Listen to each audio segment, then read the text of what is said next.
Hello out there, Internet. As I was putting my books back onto my bookshelf, I thought that I might as well go through them and share which ones I found most useful and for what on the internet with you. And hopefully this will be a useful guide towards specifically developing your portfolio and which books might be helpful in informing on that. So this particular book is one of my favorites for that. It's Developing and Maintaining a Design Tech Portfolio, a Guide to Theater, Film, and TV by Rafael. Please forgive my horrible pronunciation.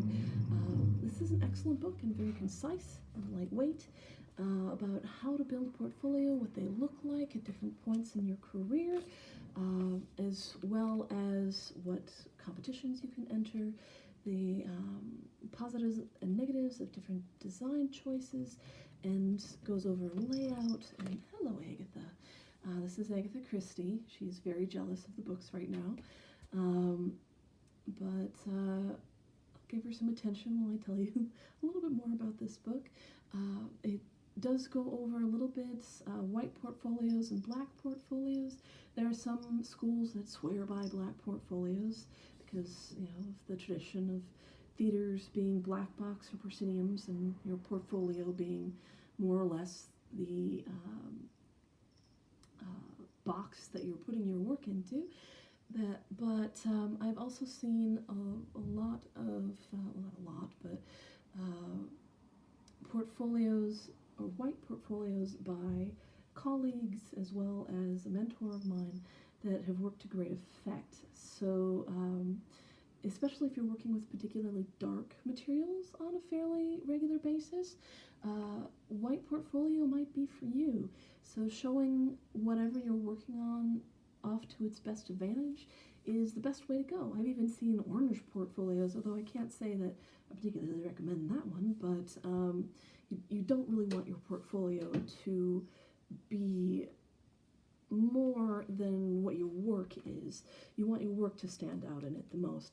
But the design principles of being able to set up a good portfolio and what that may look like, this walks you through it step by step pretty well, as far as, you know, what a high school portfolio looks like as opposed to a potential grad student portfolio, as opposed to a professional portfolio. And this will walk you through a lot of stuff in a very small package. It's, you know, if the soul of genius is breaking down the complicated and making it simple, this book fits that bill quite well. Another one that I would recommend more for a fashion-oriented kind of person.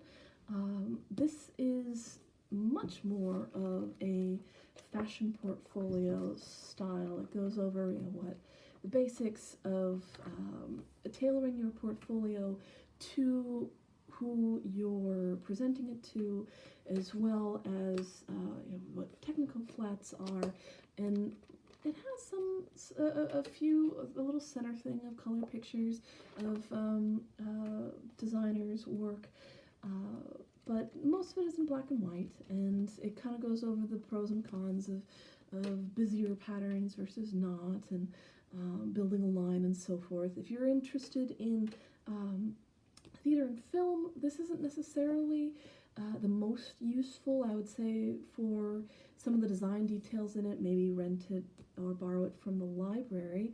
The title of this is Portfolio Presentations for Fashion Designers, which does say a lot about it. Like that is what it is, and it does perform that purpose quite well. But for theatrical and film, it does have some information in it that is useful as well, and it's worth looking at, I think, if not as specifically useful as the other one. And it's by Linda Tain. Oh dear, the pronunciation of names, I apologize right now. This particular book, Designing a Digital Portfolio by Cynthia L. Barron, hopefully I'm pronouncing that correctly as well. You can tell this has been through the wars. This has been out while I was putting together a tactile portfolio as well as a digital portfolio as well as other projects, and it is well worn for a reason. It does have some very good stuff in it. I would say that, the usual problems of having anything digital in paper form, where if, the second you print it, the digital part is more or less out of date, right? And it does have some of that in here as well, but more or less, there are a lot of principles in here that are still absolutely worth paying attention to. It goes through some basic color theory, as well as how to build your portfolio so that someone who's colorblind can navigate it. How to deal with making it easily navigatable. Navigatable? Oh dear. There's English in there somewhere. Oh dear. Anyway, so it goes into some really nice design details. And to be honest, the second you're going to start building your own portfolio that's digital, you're going to be looking up on forums anyway of what is the latest way to do it. So as far as getting an up-to-date book with all the step-by-step digital information in it, honestly, I don't think you're ever going to find that, just because we live in a digital age that changes so quickly. But as far as the basics go, it's in here. And as far as designing a portfolio goes, obviously I found it very useful, and I hope that you might too. Anyway, none of these really replace the form of asking your friends and mentors and so forth to help you with designing your portfolio and picking out what's best, and you get into a fatigued state of staring at your own stuff that you can't even tell what's good anymore, and you really should reach out to your friends, reach out to your family to look for spelling errors, and if this margin is different from that margin, so don't try and do it in a void by yourself. And certainly tailor it to wherever you're bringing it to as best as you can for what job you want.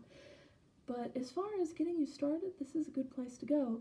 And certainly, I think, as far as keeping your portfolio up to date, that is always a difficult endeavor. I am vastly behind in updating mine, as I'm sure you are as well. But maybe with us all being locked in, perhaps we'll start knocking a few of those out.